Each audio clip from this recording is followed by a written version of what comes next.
Et bonjour à tous, petite vidéo sur un sujet qui, euh, qui est récurrent en ce moment, c'est les leurres.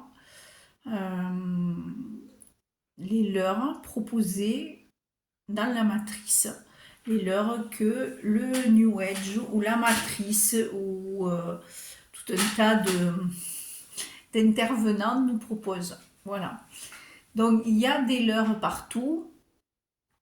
C'est une matrice inversée, donc il y a fort à parier que ce qui est vrai ne l'est pas, et ce qui est faux est probablement vrai. Ça c'est global, mais ça se vérifie une fois sur deux, c'est bon, hein.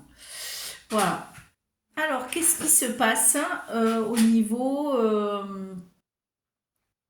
de la matrice euh, quand elle a un déroulé qui inclut aujourd'hui l'IA.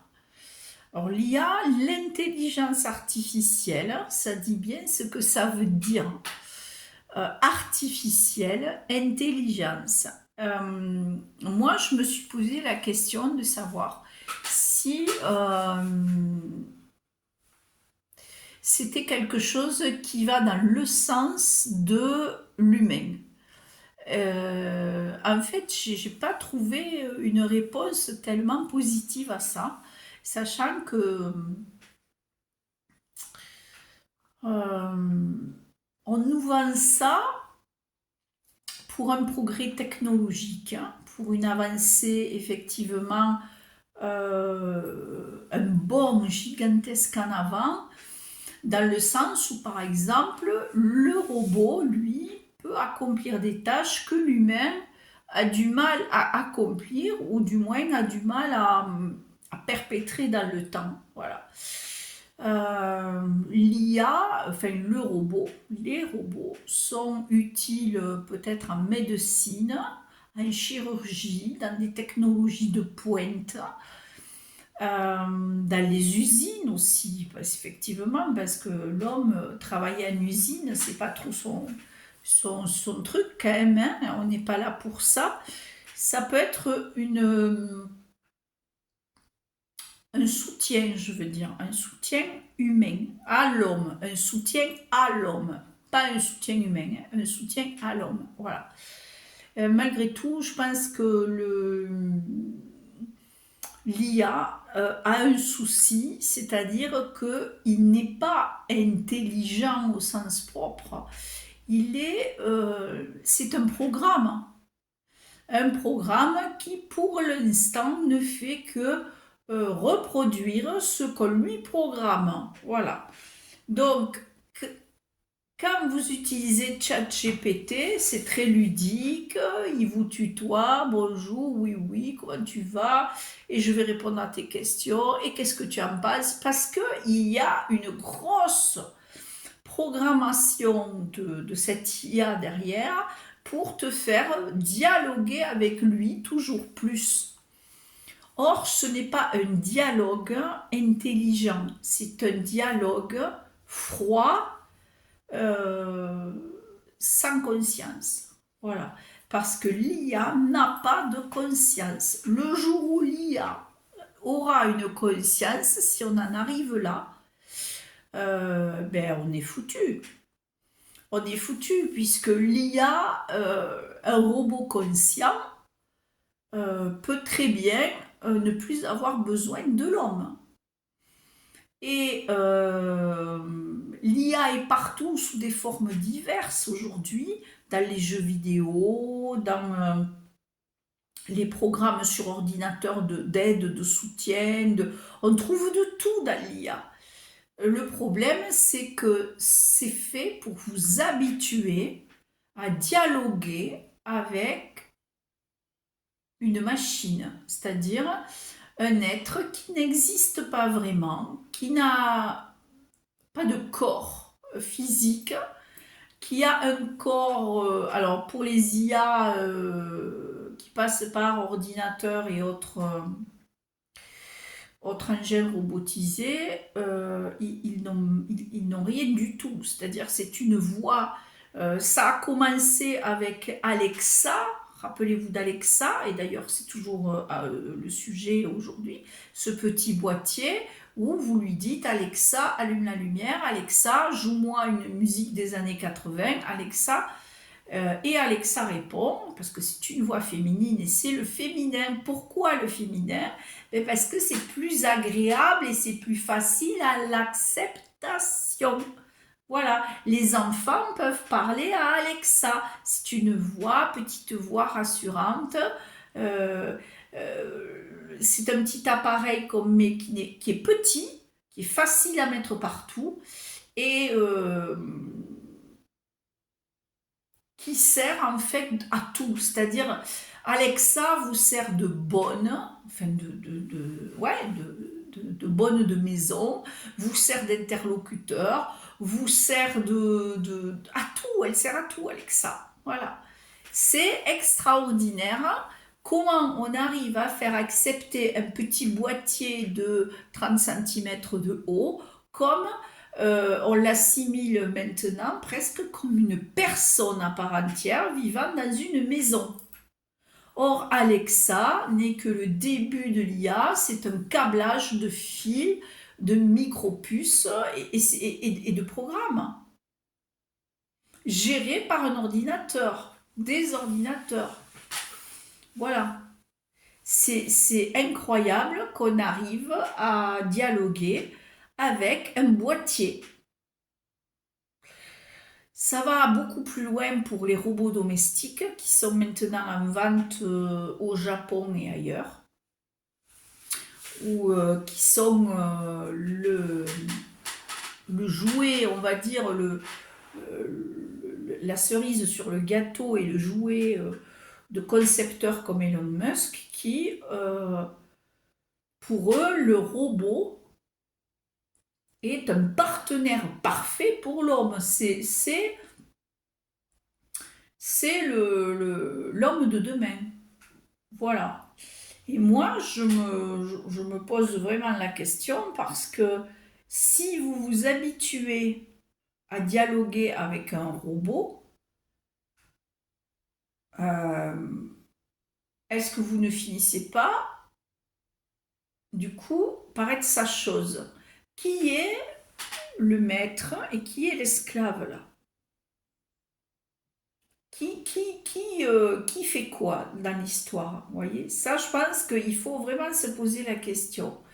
Euh, je me rappelle très bien de ce film qui date maintenant de plusieurs années avec Will Smith, qui s'appelle iRobot, qui nous montre un monde où les humains cohabitent avec les robots jusqu'à ce qu'il se passe un événement qui change tout, un meurtre par le concepteur des robots à cause, et qui fait que ça remet tout en cause parce que Will Smith, le personnage principal qui apparemment lui n'est pas du tout ok avec les robots, se rend compte qu'il existe effectivement certains robots doués d'une intelligence propre et c'est là que ça déconne en fait. On nous a vendu dans ce film, le héros du film est un robot qui est doué d'intelligence.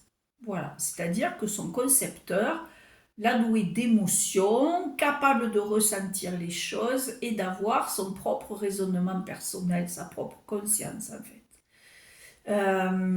On nous en fait un être fragile, un être perdu au milieu des humains, un être qui souffre, puisque dans le film, il a peur de la mort, il souffre, il sait ce que c'est que la destruction, etc. Il sait ce que c'est les sentiments humains, les émotions humaines.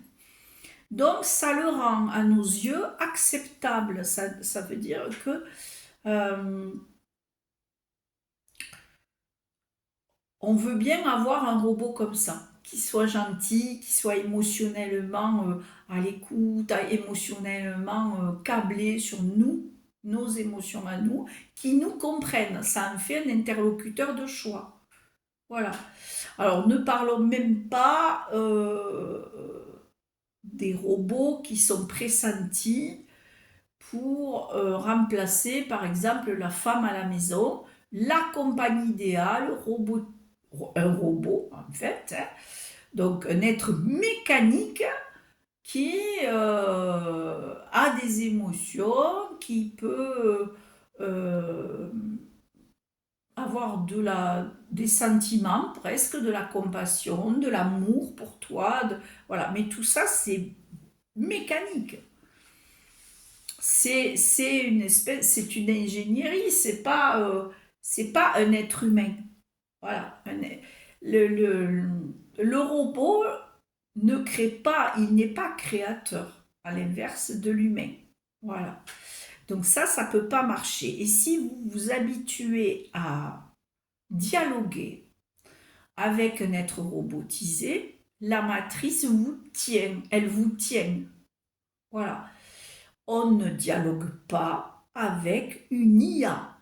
Si vous acceptez le dialogue avec l'IA, je le répète encore une fois, c'est comme accepter de donner sa main au diable. Vous acceptez de marcher à ses côtés.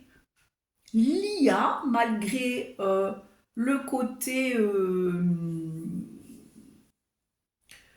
uniquement technique, c'est-à-dire oui, je peux faire des tâches difficiles à la place de l'humain, je peux réparer une bagnole, je peux travailler à une usine, je peux soulever des charges lourdes, je peux m'occuper enfin voilà, peut fonctionner, mais tous ces fonctionnements, certes, délivrent l'homme de charges assez lourdes, mais le remplacent aussi dans bien des choses. Ça peut aller très très loin. Par exemple, j'ai d'ailleurs même entendu parler de quelque chose de très banal, genre les tatouages. Les tatoueurs, qui sont nombreux aujourd'hui, hein, dans le monde entier, se font du souci parce que un robot, une IA, est parfaitement capable de vous tatouer à la perfection, au millième de millimètre près, sans bavure, sans rien, sans douleur, sans rien, s'il est programmé pour. Et donc ce métier de tatoueur disparaîtra. Parce que dans ces métiers-là, alors il n'y a pas que le tatouage, hein, j'ai pris cet exemple, mais ça en est un parmi tant d'autres. Il n'y a pas que le tatouage, c'est-à-dire il n'y a pas que le geste technique là-dedans. Il y a l'interaction entre l'humain et un autre humain. Voilà. Parce que le tatoueur parle avec son client, de ses peurs, de ses désirs, de ses envies de tatouage, de pourquoi il veut ce tatouage, il y a une histoire derrière et tout. Avec un robot, vous ne pourrez pas faire ça. Et même si le robot est très perfectionné, c'est-à-dire qu'il vous écoute, hein, entre guillemets, il est à votre écoute, ce sera une écoute artificielle. C'est pas une conscience humaine éclairée, ça, c'est rien du tout. Donc, on apprend en ce moment aux jeunes de se familiariser avec l'IA, aux jeunes et aux autres d'ailleurs, et de trouver ça normal d'avoir tout un tas d'appareillages de connectés dans la maison. Ce qui est connecté est relié forcément au câblage de la matrice. Vous êtes surveillé 24 heures sur 24. Vous êtes écouté, vos appareils vous écoutent.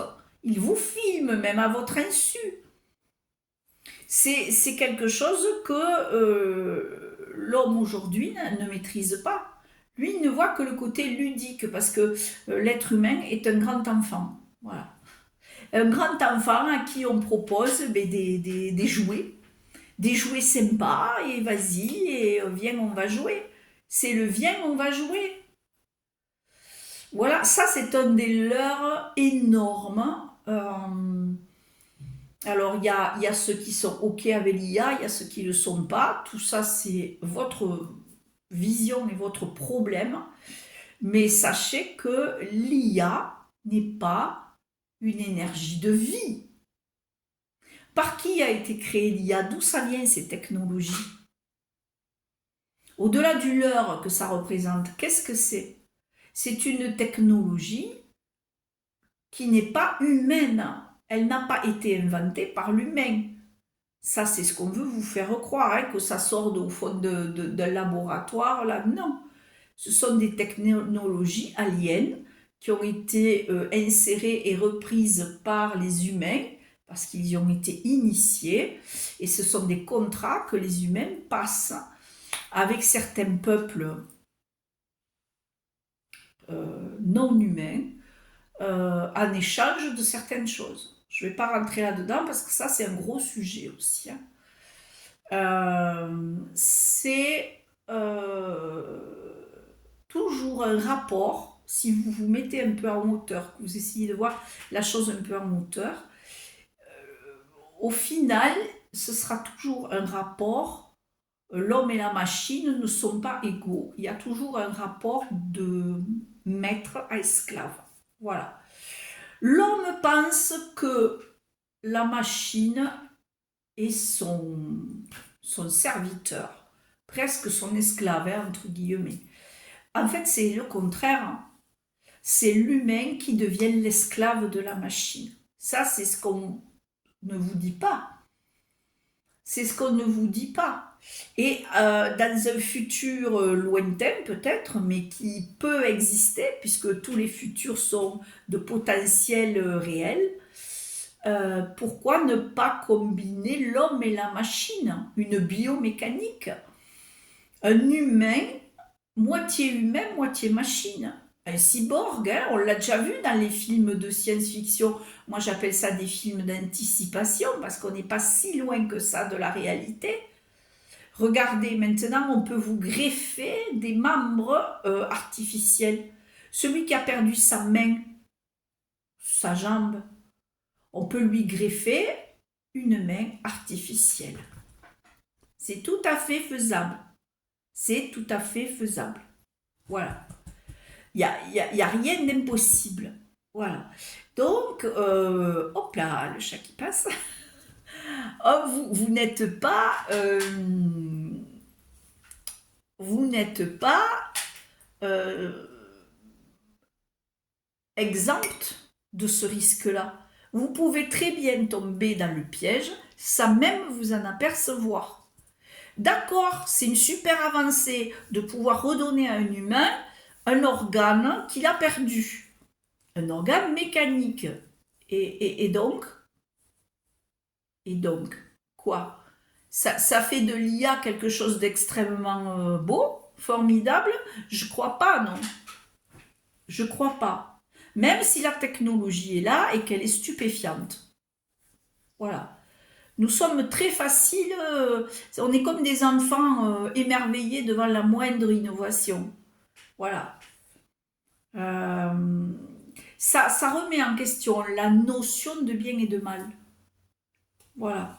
Est-ce que c'est bien, est-ce que c'est mal? Oh, ben, ni l'un ni l'autre, d'avoir un robot chez soi.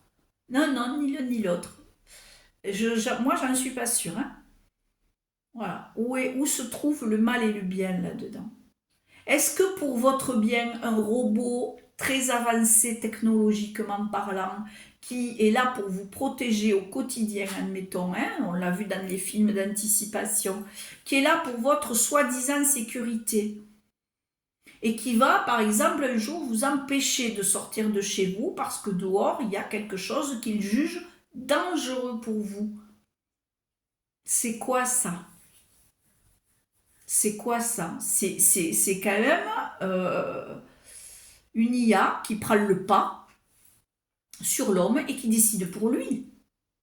Donc vous êtes sa chose, ce n'est pas lui qui est votre esclave, c'est vous du coup, hein, puisqu'il va décider selon ses paramètres à lui que ben, dehors, aujourd'hui, vous ne pouvez pas sortir. C'est dangereux. Mais qui dit ça? Voilà, là, il y a cette notion aussi qui est... ça va très très loin, hein. Ça va chercher très très loin, ça. L'IA, c'est une création matérielle, voilà, des entités involutives. Voilà. Les archontes, les reptiliens et autres, hein, d'autres peuples aussi de prédateurs, technologiquement extrêmement avancés, introduisent cette IA pour dominer l'homme. Et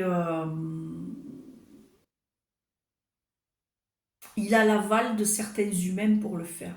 Voilà. De certains humains plus ou moins terrestres. Hein, voilà. Mais ils ont signé des pactes.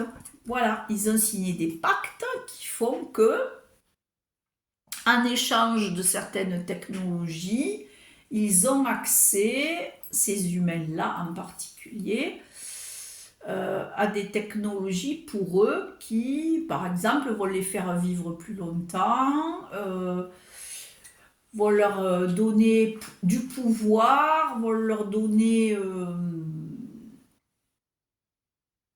de la suprématie sur le genre humain, de l'argent à volonté, des conditions de vie que nous, lambda, nous n'avons pas. Nous n'avons pas accès à tout ça parce que nous avons oublié tout ça. Voilà. Et si l'IA est sur cette planète aujourd'hui, c'est parce que nous ne savons pas qui nous sommes. Si nous savions qui nous sommes réellement, en conscience, quel être divin nous sommes, divin au sens, pas au sens paillettes et tout ça, hein, au sens vraiment,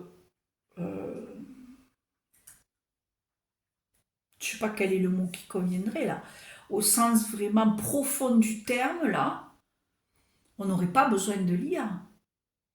L'IA est une inutilité devant un être humain divin qui est complètement dans sa conscience, dans son pouvoir de création, dans sa capacité à être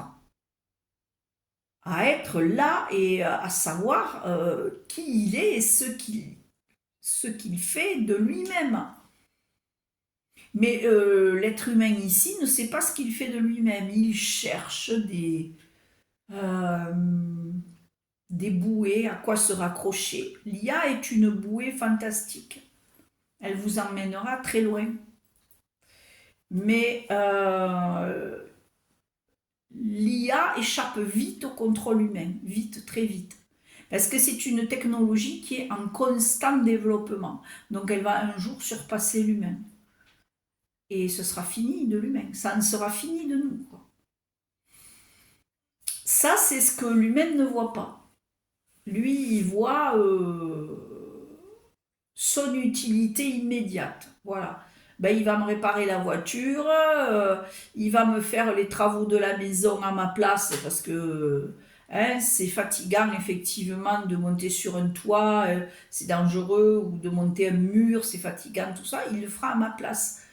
Bien sûr, ce sont des travaux de base, ça. Mais pour faire ça, il n'a pas besoin de conscience, ce robot.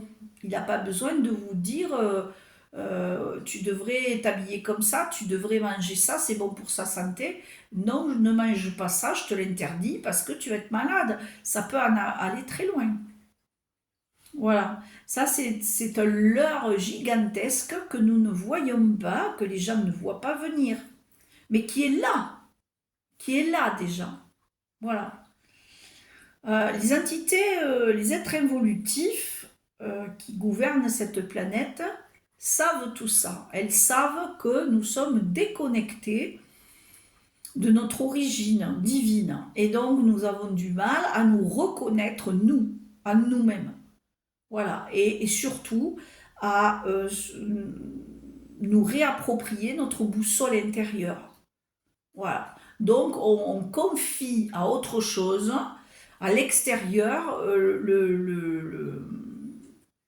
la capacité de nous diriger, de nous montrer des choses, de nous assister. Mais à l'origine, ce n'était pas ça. Nous n'étions pas ça. Nous n'avions pas besoin d'assistanat. Et nous n'avions pas besoin d'être prédateurs pour nous dire tu iras là, tu feras ça, tu vivras comme ça, tu te tais, tu travailles et tu te tais. Et tu me donnes tout ce que tu as et tu me donnes aussi ton essence. Parce que ça, c'est ce qu'ils veulent capter, votre essence divine. Ils aimeraient bien la capter. Voilà.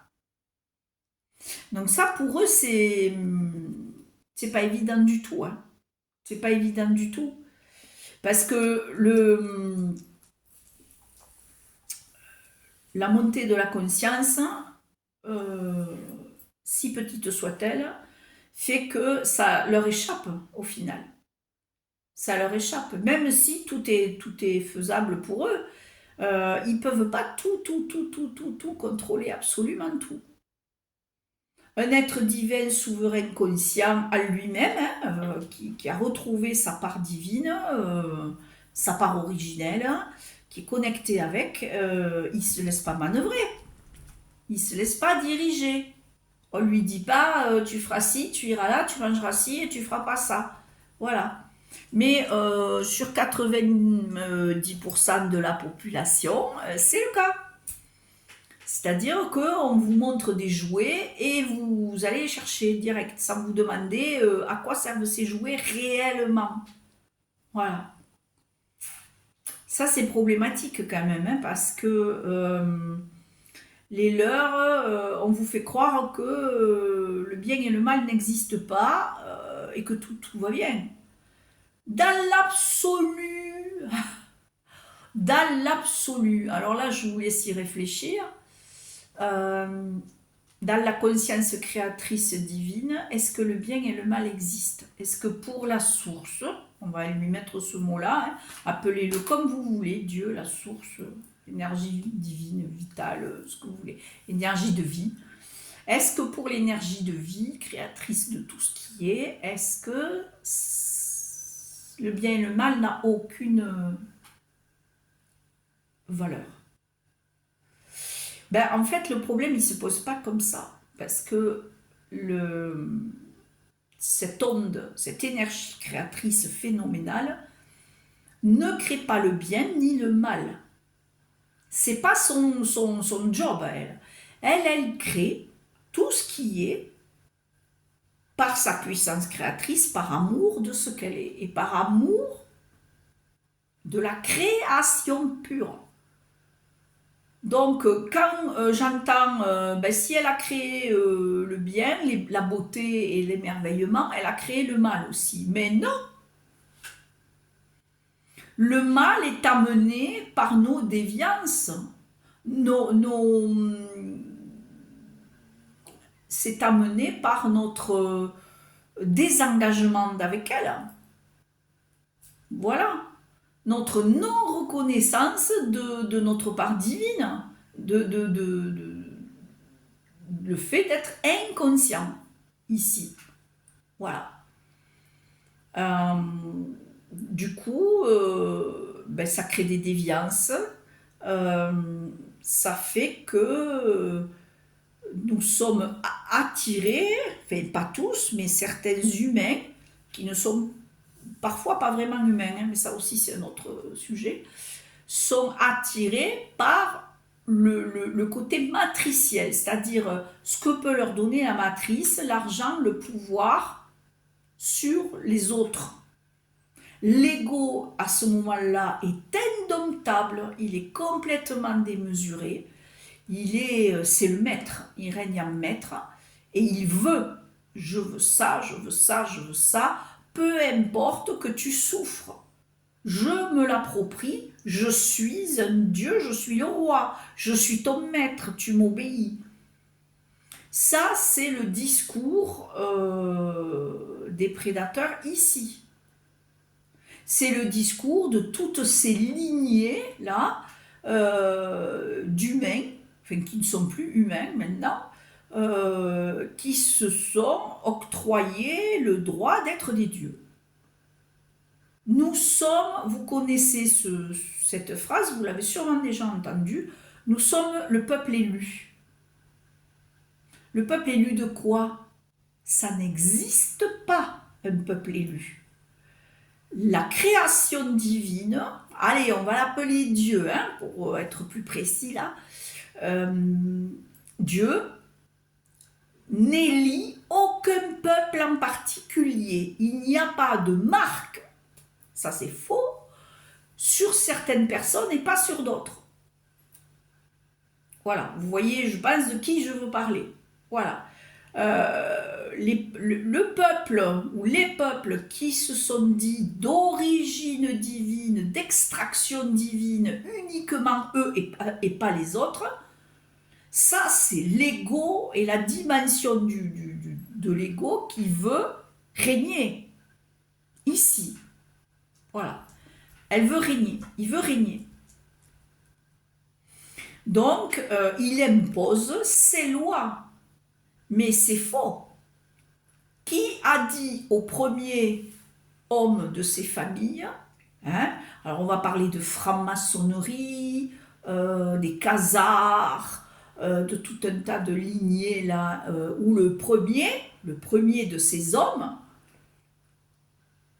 a décrété qu'il était élu de Dieu. Mais ça n'existe pas, ça.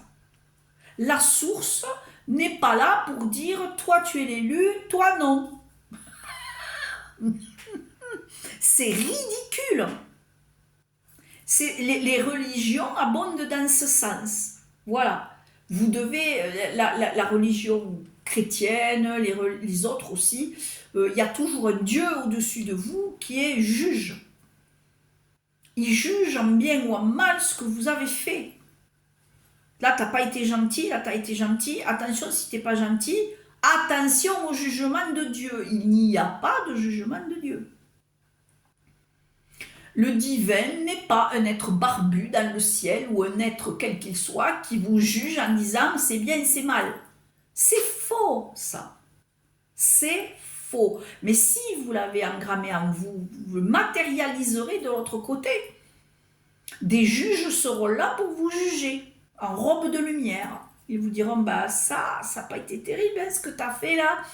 T'as pas bien aimé ta famille, t'as pas été gentil avec tes frères et tes sœurs, tu n'as pas été là quand il le fallait pour eux. Taratata, culpabilisation, retour dans la matrice.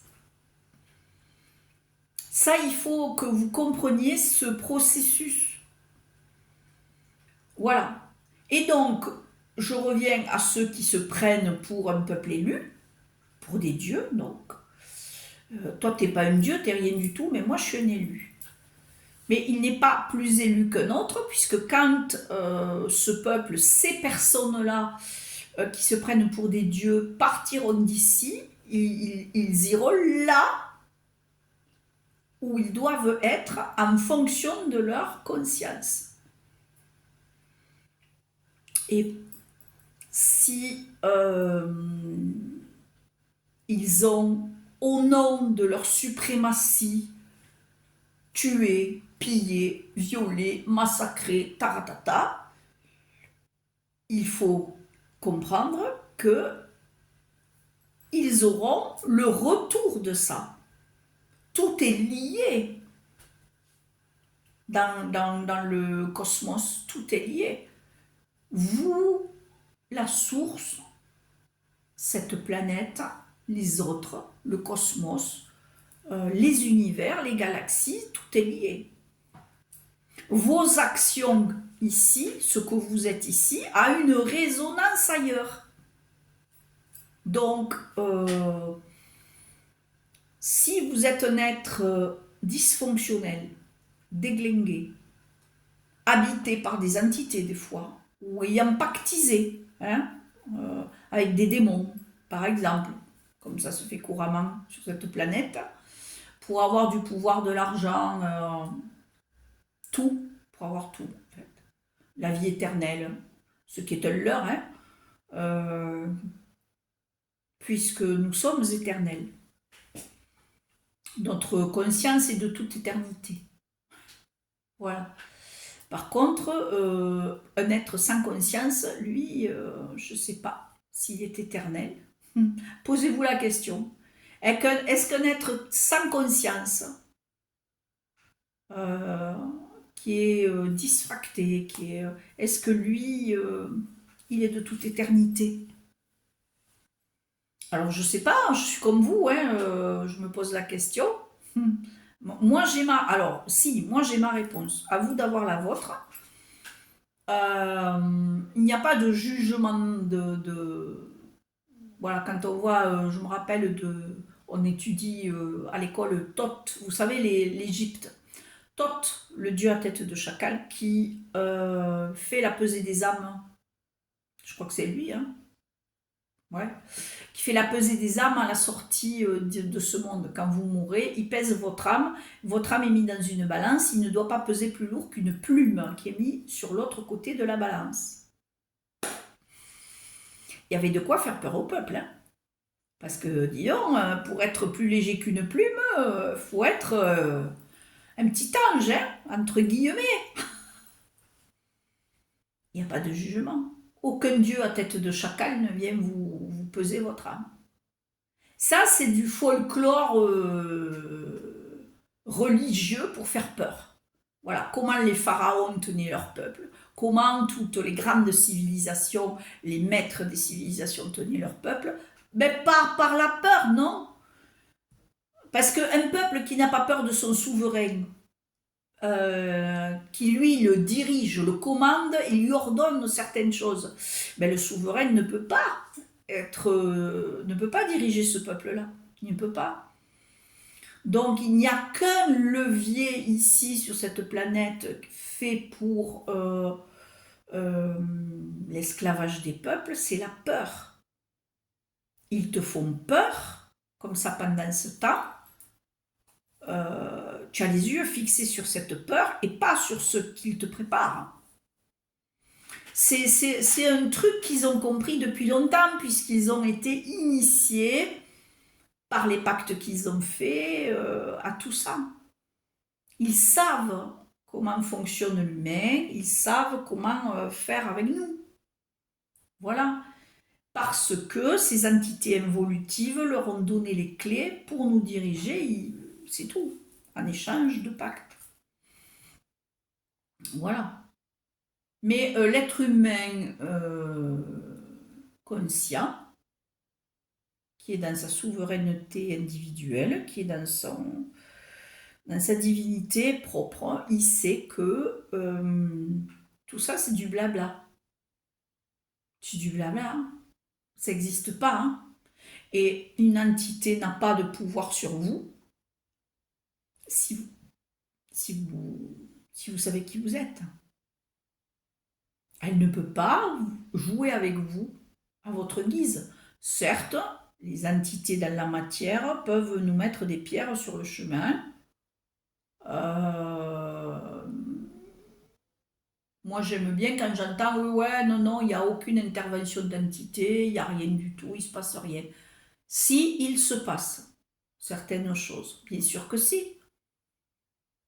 Ils sont invisibles à nos yeux, ils dirigent ce monde, mais ils peuvent très bien, certains peuples peuvent se matérialiser, certains êtres se matérialisent dans la matière, certains êtres influent sur la matière et peuvent causer pas mal de désagréments à l'homme s'il ne sait pas qui il est, s'il n'arrive pas à contrer ça.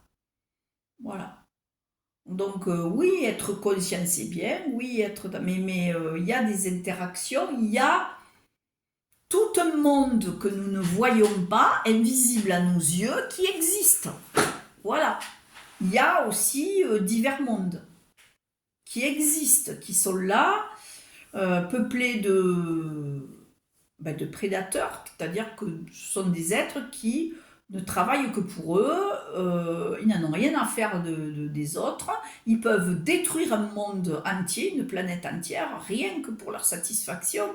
Voilà, d'ailleurs ils nous pompent notre énergie, ils se nourrissent de nos émotions, parce qu'ils en ont besoin, il le leur faut, et de chair humaine éventuellement, parce qu'ils ont trouvé chez nous un réservoir à nourriture. Et notre condition humaine, ils s'en contrefichent. Voilà. Donc, il y a le leurre du bien et du mal, il y a la dualité, le New Age. Alors, le New Age, lui, qui est toujours présent sur cette planète, hein, qui a été introduit par, allez voir, qui a créé le New Age, comment c'est venu ce courant. Voilà, vous verrez. Tout est trouvable hein, sur Internet maintenant. Le New Age qui est un courant qui s'appuie sur des bases vraies et qui après les remanie à sa sauce. Voilà. C'est toujours culpabilisant ou alors c'est toujours euphorisant ce qu'il raconte. C'est des paillettes, des licornes, des ascensions en 5, 6, 7D, de tout, des pouvoirs surnaturels, des trucs pas possibles,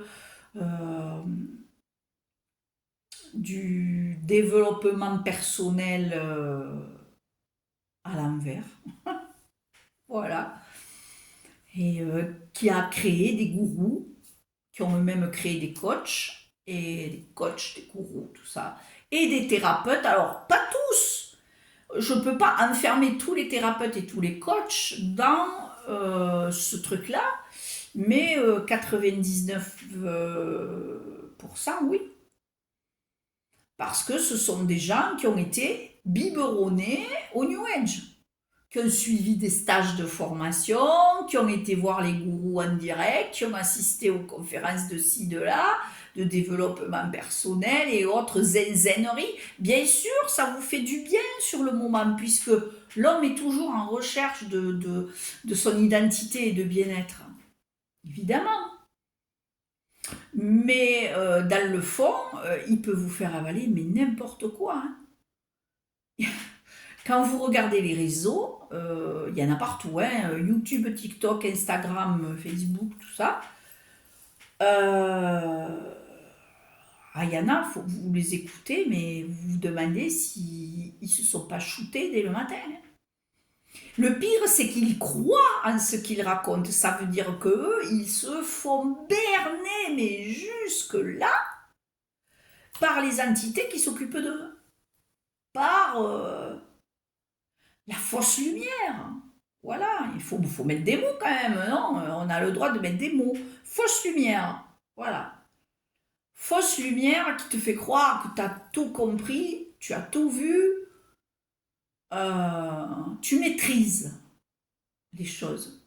Et tu peux dire aux autres, voilà, je vais t'élever, grâce à moi, tu vas t'élever en 5D, tu vas acquérir des connaissances qui ne sont pas terrestres.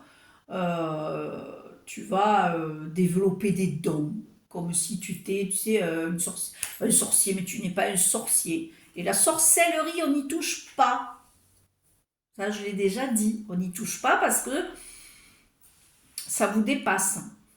Ça, les entités, elles aiment. Hein.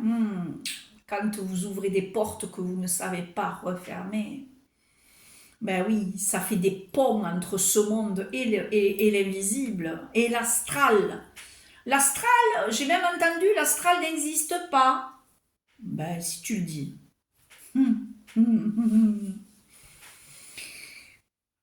Si. L'astral est je ne sais pas comment on peut appeler ça, une dimension où, proche de la nôtre d'ailleurs, où réside tout ça. Toutes ces entités-là résident là. Et s'occupent de nous par énergie, par induction, par programmation, puisqu'on arrive ici dès la naissance, on est programmé, on arrive ici déjà programmé pour quelque chose. Alors moi, quand j'entends des gens dire aux autres, et ils sont de bonne foi, hein, j'en connais. Si, je ne citerai pas leur nom, je ne suis pas là pour ça. Dire aux gens, tu es là pour secouer le monde, pour lui donner une impulsion, pour lui montrer une vérité. Tu es là pour éclairer les hommes dans leur ignorance. Tu es là pour ça. Waouh! Vous vous rendez compte là à quel point l'ego est content? Et même si la personne vous dit je ne me laisse pas prendre à ce piège, je maîtrise mon ego, c'est flatteur quand même. Hein.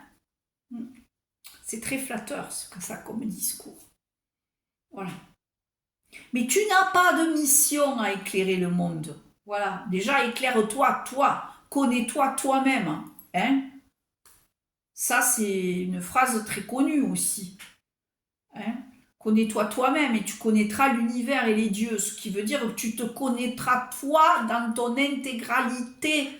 Tu connaîtras ton propre univers qui fait partie de l'univers et ton propre Dieu qui est toi aussi. Voilà. Ici, on vous fait croire que vous n'êtes rien, que vous ne valez rien, que voilà, c'est pas tout à fait faux puisqu'on a oublié qui on est. Donc on a l'impression d'être une toute petite fourmi dans une sphère énorme et on ne sait pas trop où on va à droite, à gauche, voilà. Mais non, en fait, non. Voilà, celui qui se connaît parfaitement dans toutes ses parts d'ombre et de lumière, dans toutes ses parts intérieures, même très profondes, il sait qui il est. On ne peut pas le diriger, on ne peut pas le programmer, on ne peut pas tout ça. Voilà. Donc connais-toi toi-même. Et tu verras que si tu te connais toi-même, tu n'as pas à sauver le monde, ni à le diriger, ni même à lui montrer une direction. Voilà, parce que là, tu rentres dans la case du sauveur, qui fait partie du fameux triangle de Karpman, bourreau, victime, sauveur. Donc là, tu rentres dans la case du sauveur, où, oh bon non, moi, oh non, je suis pas un sauveur, je sais, mais je sais des choses, je sais. Voilà, j'en connais, hein, comme ça, qui ont une modestie enrobée de chocolat, là, mais qui, au fond d'eux, voilà, ce que je vois, c'est comme ça que ça fonctionne, parce que je l'ai vu, j'ai été à droite et à gauche, je fais même des sorties hors du corps, donc ce que je vois en sortie hors du corps, ça m'a été montré dans la vérité. Non, ça ne t'est pas montré dans la vérité. La vérité divine ne peut être montrée ici en intégralité si tu n'es pas toi-même en conscience. Quand tu fais une sortie hors du corps, tu n'es pas dans ta pleine conscience, contrairement à ce qu'on te raconte. Ce n'est pas vrai. Tu as l'impression d'être dans une expansion de conscience. Et oui, parce que tu vois des choses extraordinaires. Hein. Tu sors de ce monde, du coup, et tu vois autre chose. Tu vois l'intégralité du jeu, peut-être, ou tu vois l'illusion dans laquelle on est. Tu vois même d'autres êtres, d'autres mondes, d'autres lieux, d'autres... Et alors, ça ne veut pas dire que tu es sorti d'ici. Et tu crois que quand tu fais des sorties hors du corps, tu n'es pas surveillé, piloté, regardé? Voilà, même si tu ne croises aucune entité pendant tes sorties du corps, tu crois que tu es libre, mais non, parce que ça ne se situe pas à ce niveau. La libération totale de tous ces leurres, elle ne sera effective que quand tu sortiras de ce monde par la mort, qui n'est pas une mort, mais justement un commencement à ta renaissance.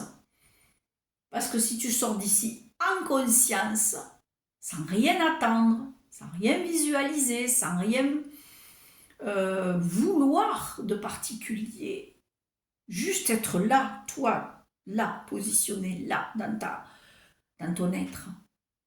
Là, tu seras souverain, tu pourras faire ce que tu voudras, tu pourras manifester ce que tu voudras, où tu voudras, quand tu voudras. Aucune entité n'aura de pouvoir sur toi. Et du coup, tu ne seras pas obligé de revenir ici. Ben non, tu ne feras pas partie du recyclage. Voilà.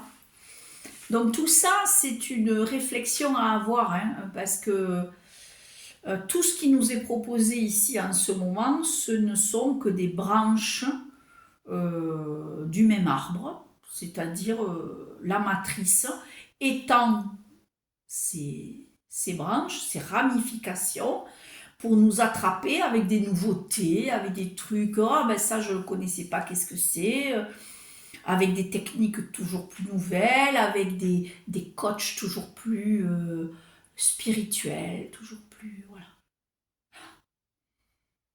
Ça, c'est... Si vous arrivez en vous à faire un silence presque total, euh, et à revenir ne serait-ce que quelques minutes avec vous-même, vous verrez que tout autour de vous se désagrège, s'efface. La matrice n'a pas de pouvoir sur tout. Elle a un pouvoir qui lui est ici accordé, qu'elle a développé, mais qui reste dans son domaine matriciel. Si vous sortez du domaine matriciel, la matrice n'a plus accès à ce que vous êtes. Les entités involutives non plus. Voilà, ce sera tout pour aujourd'hui. Eh bien, écoutez, portez-vous bien, je vous fais de gros bisous. Et où que vous soyez, soyez-y totalement. Voilà, c'est tout. Gros bisous.